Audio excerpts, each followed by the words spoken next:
So coming to this video, what if I said that in speed, but the most effective way to conserve your energy is something I call even you can take the tough decisions and also be successful in those. The type of athletes who find it difficult to develop their speed will be the athletes who first they are too thin, which will be ridiculous.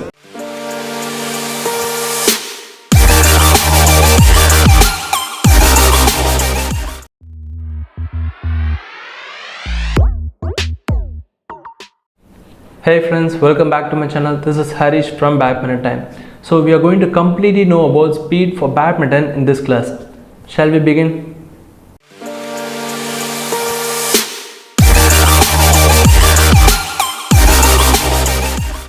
Speed. When we take up the topic speed, what are the first things or first words which come in your mind? Fastness, quick, cheetah, the flash, lightning speed, god speed, and you can go on and on.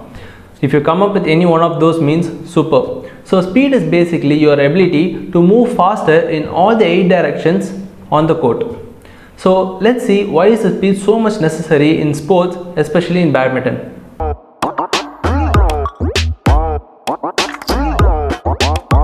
Everybody can walk, run and jump, but by doing all these 3 things more than the opponent only, you can win in your match. This applies to all the sports. Speed in sports helps you to play as you wanted. Even you can take the tough decisions and also be successful in those if you have the speed in your match. So why is the speed so necessary in badminton? Let's take up an example. So this is the situation. You are playing a rally and you suddenly see the shuttle go way past you, but you want to take it and reply that with a perfect cross drop shot. So in order to do that, if you are going like you normally go means you can't even reach for the shuttle. But the objective is to play a perfect cross drop shot, right? So this is where speed comes into the subject. When you move quickly means you will have the time to watch the shuttle and the opponent whether should we play a cross drop shot or should we smash the shuttle or whatever. So to be short, if you have the speed factor means you can easily reach the shuttle and watch the opponent and then you can play the shuttle. So this will help you to win the point with saving your energy and also you can confuse your opponents with your deceptions. So till now you must have gotten an idea why speed is important to sports, especially in badminton. And the next thing we are going to say is what are the major paths to train to develop your speed. Let's get into it.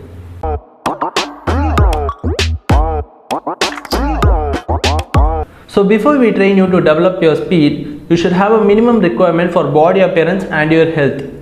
The type of athletes who find it difficult to develop their speed will be the athletes who are too thin, who are too fat, who look fit but easily get tired, and similar ones.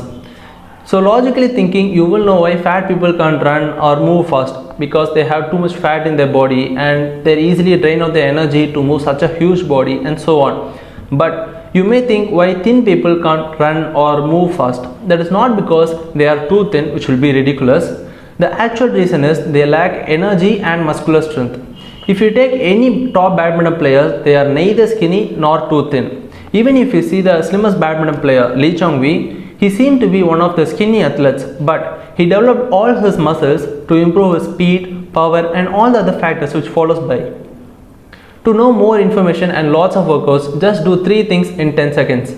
Hit that subscribe button, the bell icon beside it and click for all notifications tab to get everything useful from this channel. So to be short, the correct size of the body to develop your speed is to be fit and muscular. Then only you can develop your speed and all the other factors which follows by. So we have seen what are the 5 important badminton training in the last class. If you haven't watched it yet, then please watch it, then only you can understand this topic very easily. If you want to watch that video, click that link in the description below or else any pop-ups will come anytime now. So coming to this video, what if I said that in speed, power plays an important role? Confusing, right? Let's make it clear.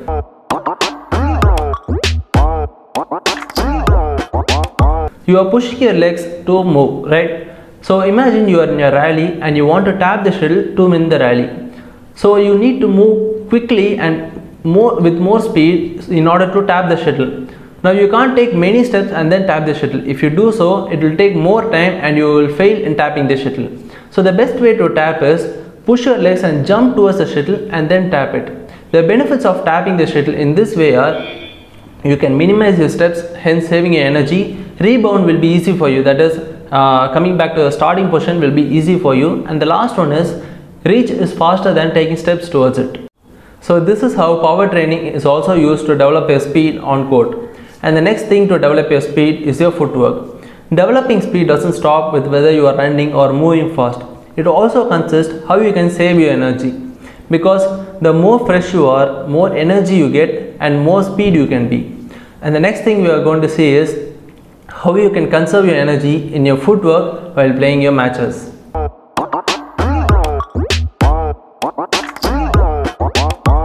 So let's take you are playing a match with a little tough opponent, and the opponent's strength is he have more stamina than you. So you need to save more energy in order to last till the end of the match.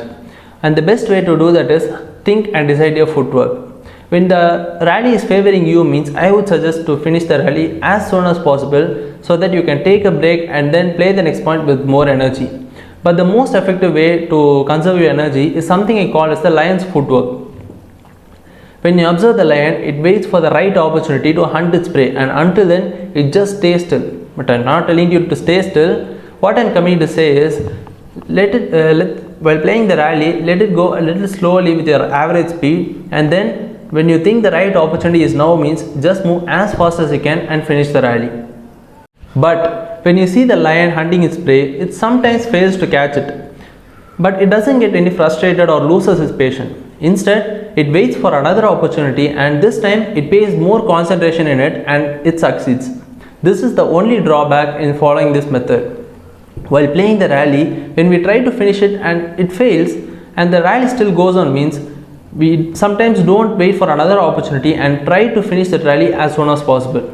So this will result in losing your patience and giving confidence to your opponent and losing the point and even the game which you could have won. So your mentality is very important to develop your game.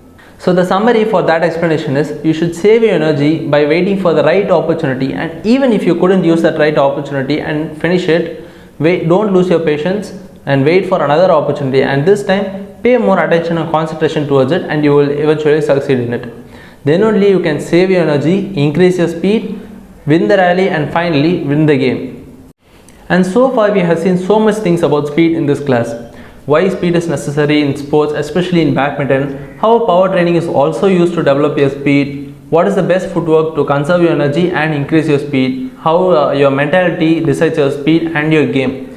And the last thing which we are going to see is how we can develop your speed on court.